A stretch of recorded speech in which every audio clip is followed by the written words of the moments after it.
സംസ്ഥാനത്ത് ഒരു വിഭാഗം ജീവനക്കാരുടെ സമരം ശക്തമായി തന്നെ നടക്കുന്നു. കളക്ട്രേറ്റുകളിലും സർക്കാർ ഓഫീസുകളിലും അതോടൊപ്പം തന്നെ അധ്യാപകരും പണിമുടക്കിൽ പങ്കെടുക്കുന്നുണ്ട്.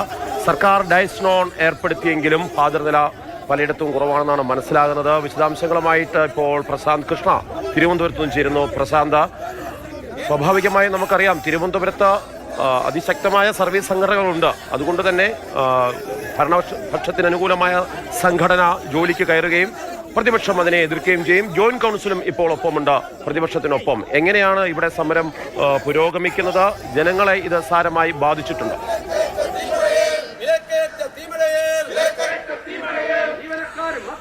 ഭരണപക്ഷത്തെ CPIയുടെ സർവീസ് സംഘടനയായ ജോയിന്റ് കൗൺസിലിന് ശക്തിയുള്ള കേന്ദ്രങ്ങളിലെല്ലാം തന്നെ സമരം ശക്തമായി തന്നെ ഇന്ന് നടക്കും.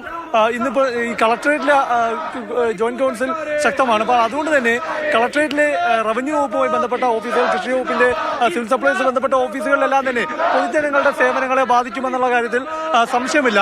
അപ്പോൾ അതുകൊണ്ട് തന്നെ ഈ ജോയിന്റ് കൗൺസിലിന് പുറമെ തന്നെ കോൺഗ്രസിന്റെ സംഘടനയും ഈ സമരത്തിന്റെ ഭാഗമാണ്.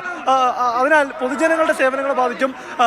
ജീവനക്കാരെങ്കിലും ജോലിക്ക് കയറാൻ തയ്യാറായി വന്നാൽ അവരെ തടയുന്നത് ഒഴിവാക്കാൻ വേണ്ടി, നേരിടാൻ വേണ്ടി CPMന്റെ സർവീസ് സംഘടന, NGO യൂണിയന്റെ പ്രവർത്തകർ കളക്ടറേറ്റിന്റെ 2 ഗേറ്റിലായി നിലനിർപ്പിച്ചിട്ടുണ്ട്. പോലീസുമുണ്ട്.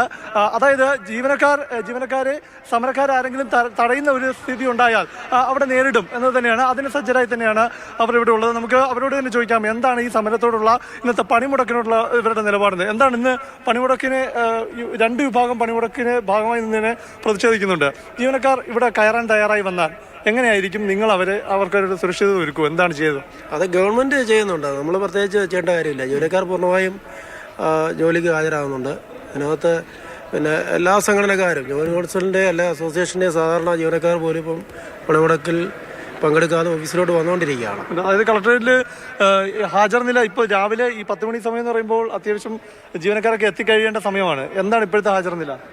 അത് നമുക്ക് കൃത്യമായ 10 ദിവസം പോലെ ഉണ്ടോ? പക്ഷേ നമ്മൾ കൃത്യമായ വിവരം എടുത്തു വരുന്നേ ഉള്ളൂ. അതിലോട്ട് എത്താറായിട്ടില്ല. ഈ മനസ്സുകൊണ്ട് തന്നെ അവരുന്നയിക്കുന്ന ആവശ്യങ്ങൾ പൊതുവായി ജീവനക്കാരുടെ വിഷയങ്ങളാണ്. അപ്പോൾ അതിനെ നിങ്ങൾ എന്തുകൊണ്ട് അതിനെ എതിർക്കുന്നു? അത് ഗവൺമെൻറ് തരുമെന്ന് പറഞ്ഞ ആനുകൂല്യങ്ങളാണ്. അവർ ഗവൺമെൻറ്റിനെ രാഷ്ട്രീയമായി എതിർക്കണമെന്നുള്ള ആഗ്രഹമുണ്ട്. ഒരു പണിമുടക്കം നടത്തണം എന്നുള്ള ആഗ്രഹം കൊണ്ട് മാത്രം പണിമുടക്കം നടത്തുന്നതാണ്. അത് ജീവനക്കാർക്ക് കൃത്യമായിട്ട് അറിയാം. ജീവനക്കാർക്ക് തരുമെന്ന് ഉറപ്പുള്ള ആനുകൂല്യങ്ങളാണ്. അത് കൃത്യമായി ലഭിക്കുക തന്നെ ചെയ്യും. അത് ഓരോ ജീവനക്കാർക്കും ബോധ്യമുള്ള കാര്യമാണ്. ചില നേതാക്കന്മാർക്ക് മാത്രമാണ് അത് ബോധ്യമില്ലാതെ. അവർക്ക് അടുത്ത ചില പ്രതീക്ഷകളിലൊക്കെ ആയിരിക്കും അവരങ്ങനെ ചെയ്യുന്നത്. ഈ CPIയുടെ യൂണിയൻകാർ ഇവിടെ പുറത്ത് സമരത്തിൽ. ശരി, എന്തായാലും തിരുവനന്തപുരത്തുള്ള പ്രതികരണങ്ങളാണ് നമ്മൾ കണ്ടത്.